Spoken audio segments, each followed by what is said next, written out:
राम नाम की महिमा अपरंपार है और कलयुग में इस पावन नाम जप का विशेष महत्व बताया गया है। राम नाम सत्य है, राम नाम सत्य है, राम नाम सत्य है, राम नाम सत्य है, राम नाम सत्य है, राम नाम सत्य है।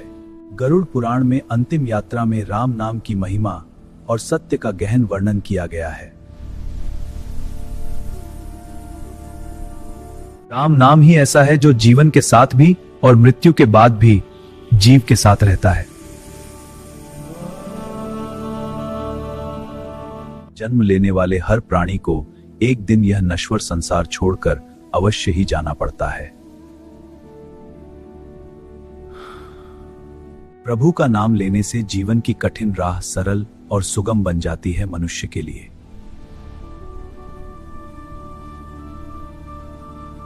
अंतिम यात्रा में राम नाम सत्य है बोलना सनातन संस्कृति का एक अटूट और गहरा हिस्सा है। राम नाम सत्य है, राम नाम सत्य है। मनुष्य जीवन भर धन और संपत्ति के पीछे भागता है पर अंत में सब यहीं छूट जाता है। मृत्यु के बाद केवल मनुष्य के अच्छे और बुरे कर्म ही उसके साथ परलोक की यात्रा करते हैं। महाभारत काल में धर्मराज युधिष्ठिर ने सबसे पहले राम नाम की इस परम सत्यता को बताया। परम सत्य है, धर्म की रक्षा के लिए इसे सदा स्मरण रखो। श्मशान ले जाते समय सब सत्य बोलते हैं, पर घर लौटते ही पुनः मोह में पड़ जाते हैं।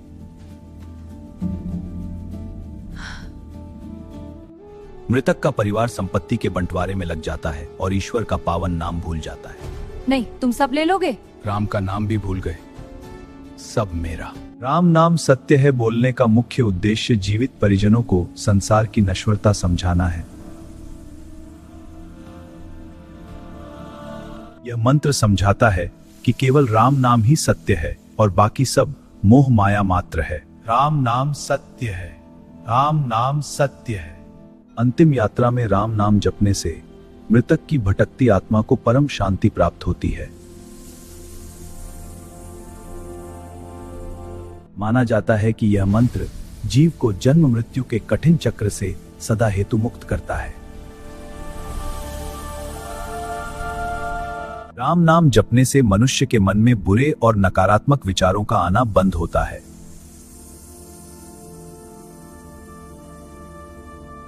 आत्मा सब कुछ त्याग कर परमात्मा के पास चली गई है।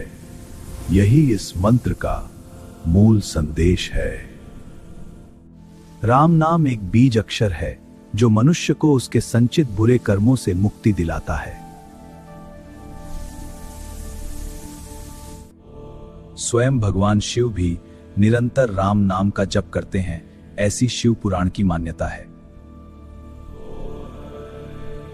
डाकू रत्नाकर भी राम नाम की शक्ति से ही महान महर्षि वाल्मीकि बनकर जग में पूजे गए।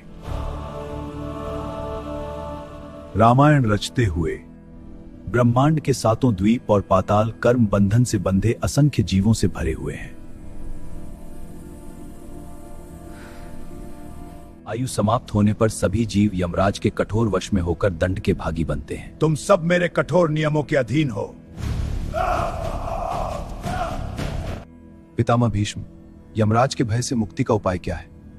श्रेष्ठ कर्म का घटाता है, निशुवात कर्गा का नो विसंभव। भीष्म ने कलिंग देशीय ब्राह्मण द्वारा बताए गए अत्यंत गोपनीय यम गीता नो मृत्यु से प्रकार है। यह ज्ञान पाकर मनुष्य मोह को त्याग देता है। मैं केवल उन मनुष्यों का स्वामी हूं जो भगवान विष्णु की भक्ति नहीं करते हैं।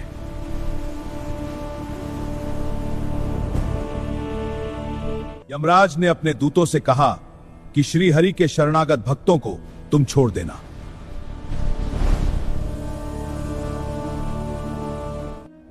विधाता ने मुझे स्वतंत्र नहीं बल्कि कर्मों का विचार करने के लिए नियुक्त किया है। विष्णु के चरणों की वंदना करने वाला पुरुष अग्नि के समान पवित्र और निष्पाप है।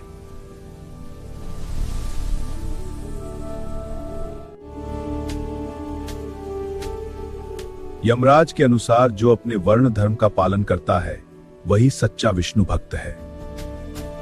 शुद्ध मन वाला व्यक्ति जो किसी जीव की हिंसा नहीं करता, वह यमदंड से मुक्त है।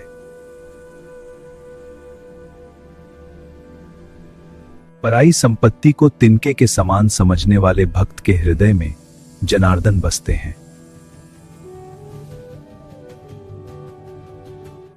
अभिमान और माया से रहित निर्मल चरित्र वाले मनुष्यों को यमदूत छू भी नहीं सकते।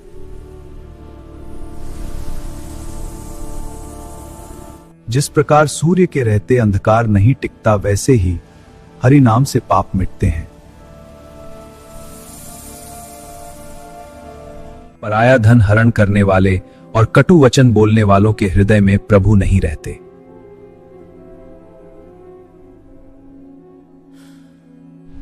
दूसरों की निंदा करने वाले और साधु जनों का अपमान करने वाले अधम कहलाते हैं। जो दुष्ट न तो विष्णु पूजा करता है और न दान देता है, वह मनुष्य रूपी पशु है।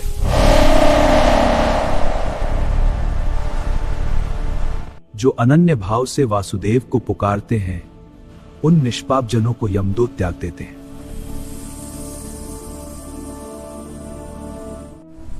भगवान के भक्त की दृष्टि जहां तक जाती है, वहां सुदर्शन चक्र का प्रभाव रहता है।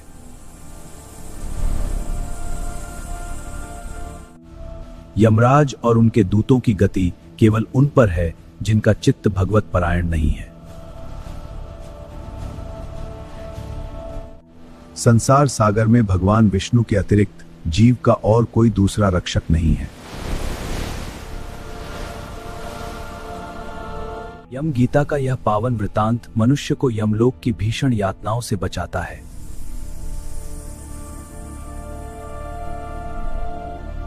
निरंतर हरि चिंतन करने वाले व्यक्ति का यमराज और यमदंड कुछ भी नहीं बिगाड़ सकते।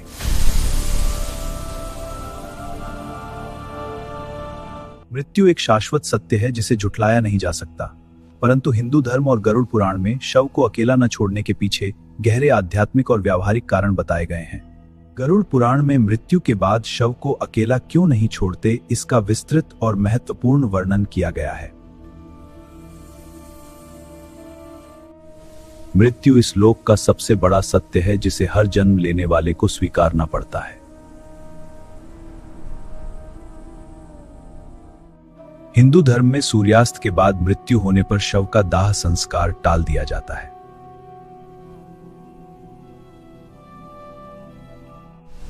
सूर्यास्त के बाद अंतिम संस्कार करने से आत्मा को मोक्ष की प्राप्ति कभी नहीं होती है।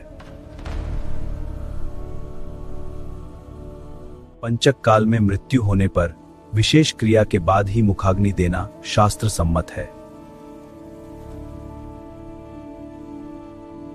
रात भर शव को घर में रखने पर किसी न किसी का पास बैठना अत्यंत आवश्यक होता है।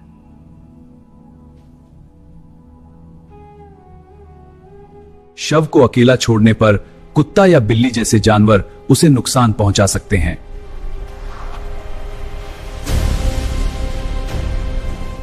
मृत शरीर से आने वाली दुर्गंध को रोकने हेतु पास में धूप अगरबत्ती जलाना अनिवार्य है।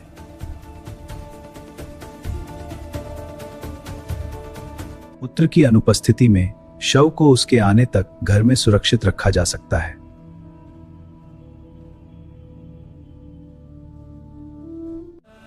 संतान न होने पर भाई या भतीजे द्वारा मुखाग्नि देने से ही आत्मा का उद्धार होता है।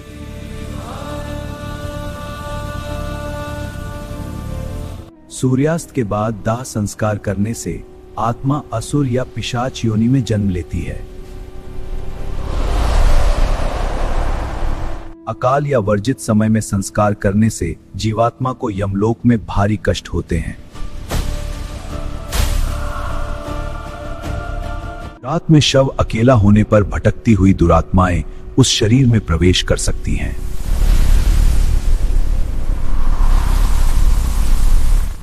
मृतक की आत्मा अपने परिजनों के पास ही रहकर उनकी गतिविधियों को निरंतर देखती रहती है।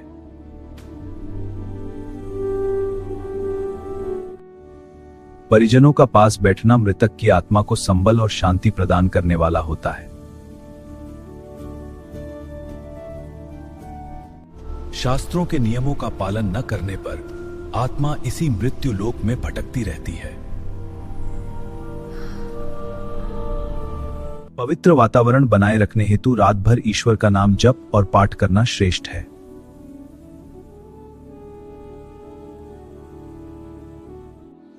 सूर्योदय के पश्चात ही विधि विधान से विदाई देने पर सद्गति प्राप्त होती है।